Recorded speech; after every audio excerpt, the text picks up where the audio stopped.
Bonjour les amis, bonjour les disciples de Jésus. C'est la suite d'hier. C'est Ruth qui a travaillé du matin jusqu'au soir. On a remarqué sa persévérance. Boaz, son futur mari, l'a remarqué.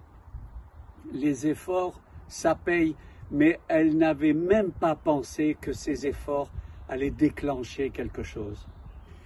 Il y a un texte que j'aimerais prendre avec vous, c'est dans Actes chapitre 18, à partir du verset 2.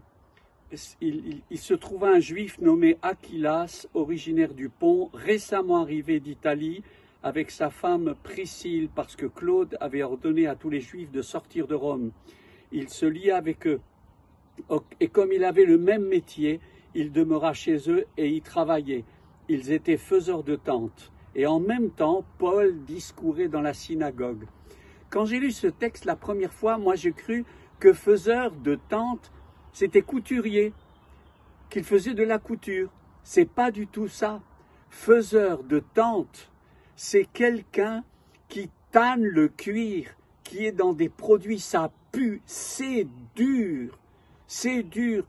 Il tannait le cuir et ensuite il s'occupait de coudre et de nouveau dans des produits qui lui blessaient les mains. Servir le Seigneur, c'est pas toujours facile.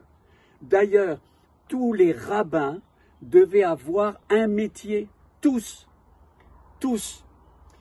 Paul était faiseur de tentes, Pierre était pêcheur. Jean et Jacques, on les trouve en train de nettoyer des filets.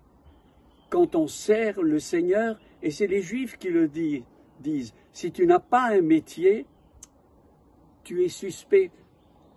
On met en doute ta crédibilité. C'est la raison pour laquelle on a besoin d'avoir une connexion dans le ciel, mais aussi un pied sur la terre.